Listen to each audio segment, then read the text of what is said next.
Welcome to this week's Future Toolbox podcast. We explore the Z to A of life skills, where each letter stands for a topic and essential tool to help you get ahead in life. Meet Jules and Mark, creators of the multi-award-winning Future Toolbox, and enjoy their straightforward approach to creating growth mindsets that help people turn their dreams into realities. Whether you're a teen in education, a parent, a teacher, or part of a community group, start creating positive habits from today. Hello and welcome to our latest podcast. I'm Jules and this is Mark from the multi-award-winning Future Toolbox. Hello. Hello. Now, this is the season to be jolly, isn't it? It's December and Christmas is less than a fortnight away. Yes, it's getting very exciting. It's getting very festive. It's getting very cold. It's definitely very cold. What letter from the Z to A of life skills are we looking at this week? So this week we have K is for kindness. And what's the definition of kindness? Kindness is the quality of being friendly, generous and considerate. Acts of kindness are very powerful and they make the world a happier place. It helps to boost feelings of confidence, being in control, happiness and gives you optimism. Yeah, so it's obviously the festive season as well. And you may hear the phrase that says it's better to give than receive a gift. People say that quite a lot, don't they? They do, yeah. But that isn't just an expression, it's actually backed up by some research. So we looked into this and it said those who are kind and compassionate experience clear benefits to their well-being and happiness. They may even live longer, which sounds great, but kindness also reduces stress and improves our emotional and mental well-being as well. Yeah, that's true. It does improve your emotional well-being. I remember last week you coming back from the train station and you'd helped a few people because they were struggling trying to get their tickets. And you had the biggest beaming smile on your face and you felt so good about yourself, didn't you? That's right. It was amazing, actually. The whole morning was brilliant because we'd just done a radio interview where one of my friends from the running club had been nominated as Volunteer of the Year and he won the award. Wow. So it was lovely seeing his reaction and see what it meant to him. And I thought on the way home, I'll pop in the train station, pick up our tickets from the machine and parked up, got 20 minutes free parking. Oh, bonus. You know I don't like paying for parking. And when I went to pick up my ticket, I was looking for my reference number and the lady was standing next to me. She went, "Do you know how to work this machine?" So I helped her and I put the reference number in because she couldn't see. She hadn't got her glasses with her. Oh. And she said, "Do you know what? I would really have struggled to get my ticket and I might have missed my train." So she went off full of appreciation. And then this chap went, "I've just heard you helping that lady out over there. Could you help me pay for my parking?"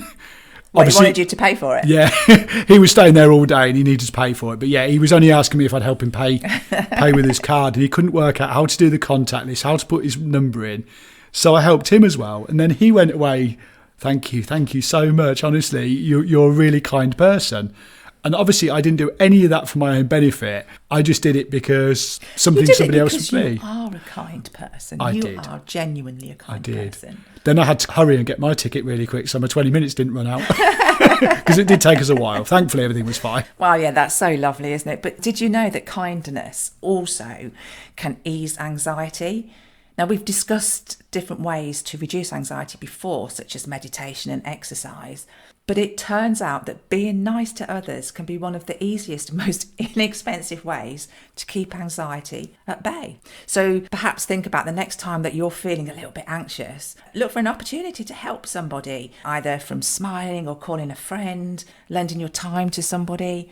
A small gesture can make such a big difference, like yours helping those two guys at the train station. Actually, yes, that's just reminded me of some characters from a story that my nan Kay used to read to me, and it was The Water Babies by Charles Kingsley. And she used to read this fairy tale story to me quite a lot. But I remember there was two characters in it. There was a lady called Mrs. Do As You Would Be Done By, and there was Mrs. Be Done By As You Did. Be done by as you did. Yeah. Okay. So Mrs. Do As You Would Be Done By, she was the lady who would get you to think about treating others how you'd like to be treated yourself. Oh, yes. Yeah.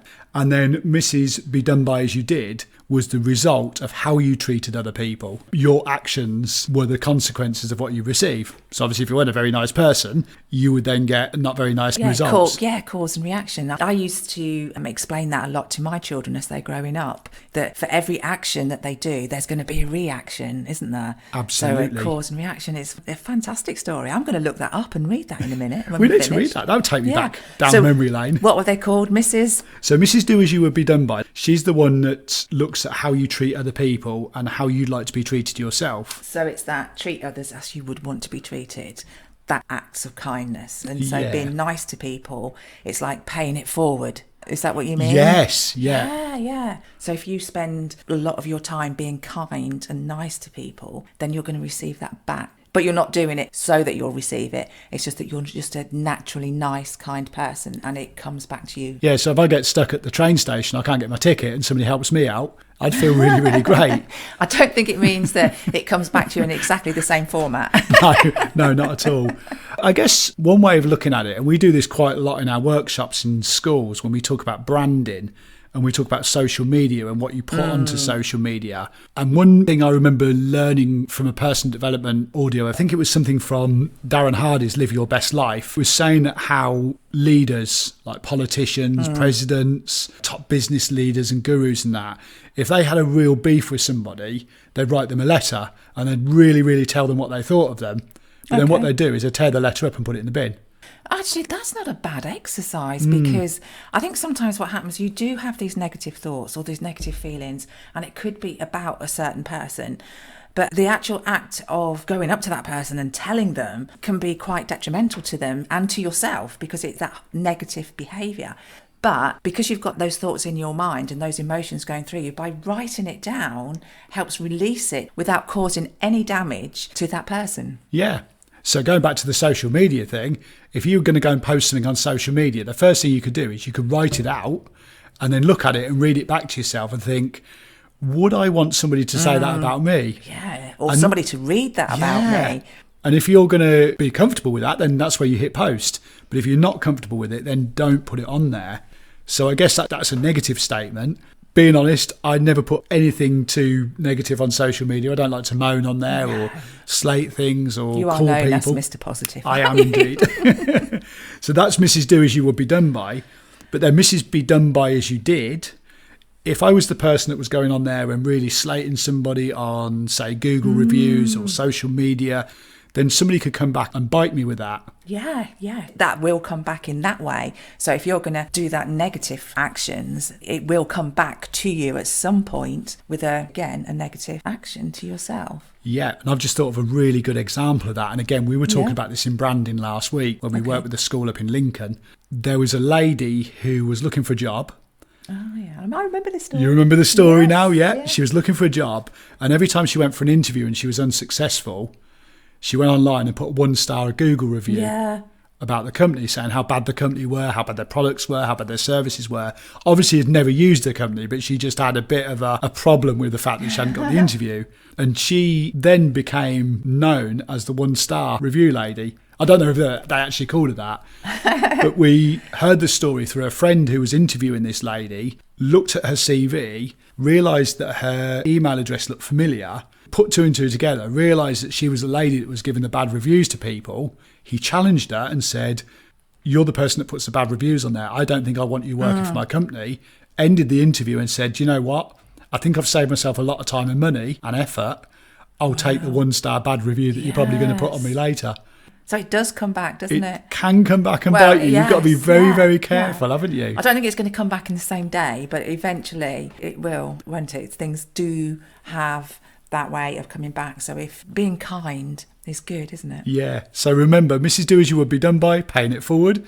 Mrs. Be Done By As You Did is going to be a result of your actions. And if you're putting positive actions out there, then you're going to get positive results. Absolutely. That's just an amazing story. That's wonderful. But if we go back to what we're talking about, K is for kindness, and the fact that it's the Christmas period just about to come up and the giving and receiving of gifts. Kindness isn't always about giving gifts or anything. It can be just acts of kindness. So, for example, at the moment, it's pretty cold. An act of kindness could be thinking of maybe some of your neighbours that you think, I haven't seen them for a day or so, particularly if they're elderly. Just going and knocking on the door and making sure that they're okay. Is there anything that they can do? Because they may be fearful of going outside because it's icy. Yeah, and that's also reminded me of a friend I saw the other day, and he seemed a little bit distant. So when we went away, I thought to myself, yeah, he seems distant. So I just sent him a message and saying, you okay, mate? You seem distant. And he came back and said, yeah, I'm absolutely fine. So sometimes it's just reaching out to somebody and asking them if they're okay. Yeah. In that case, that person was absolutely fine. I've probably just misread it, or they might have just had something on their mind. But the act of kindness was just reaching out. And I know that friend would do that for me as well.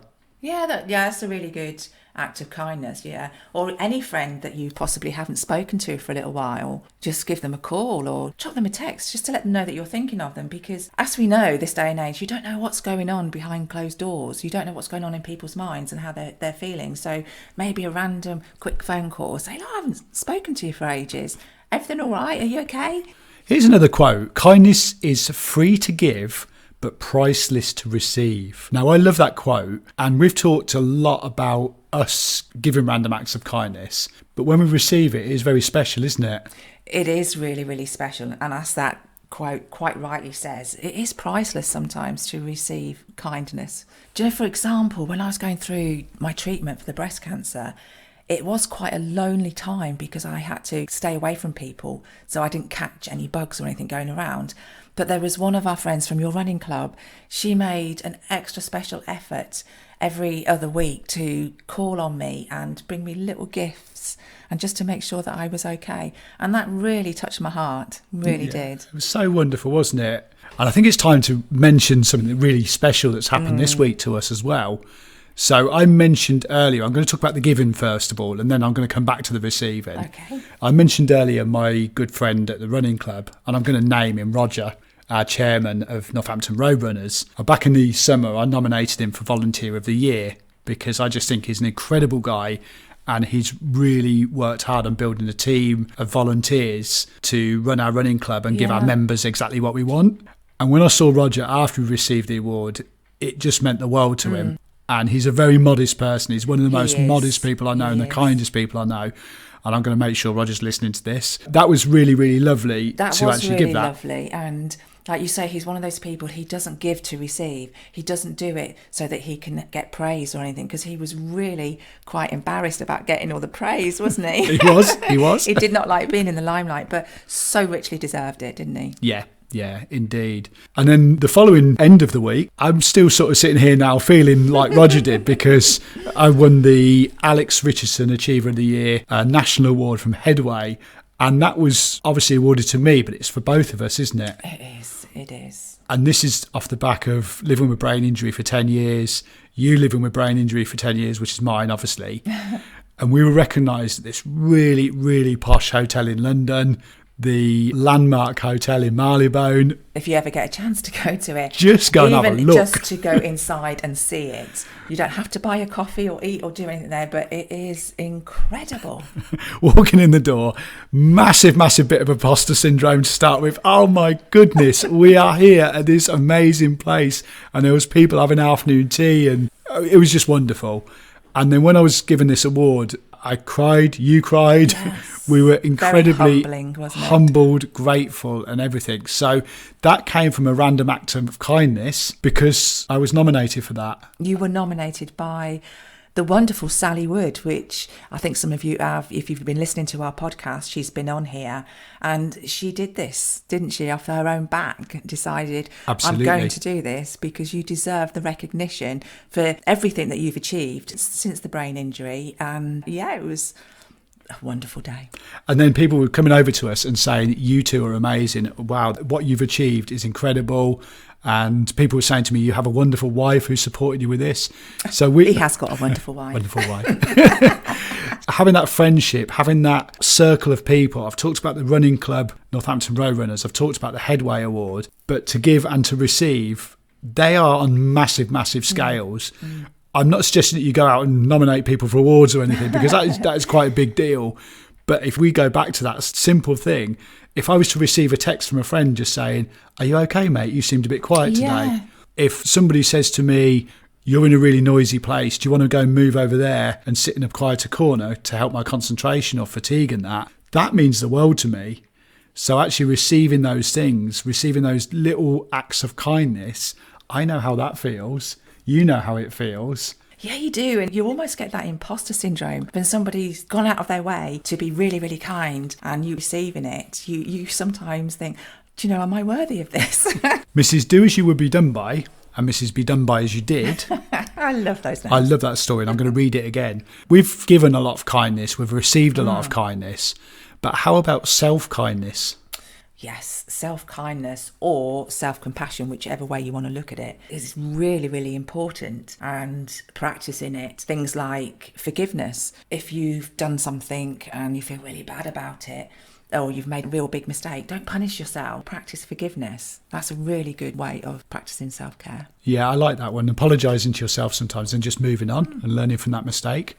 Another one as well, this time of year, we tend to overindulge a little bit. Just a little bit sometimes. But what about eating healthily and drinking some water or plenty of water? It's okay to eat the chocolate, eat the cake now and again and eat a little bit more than you normally do. But by putting good stuff into your body is going to help you feel a lot better.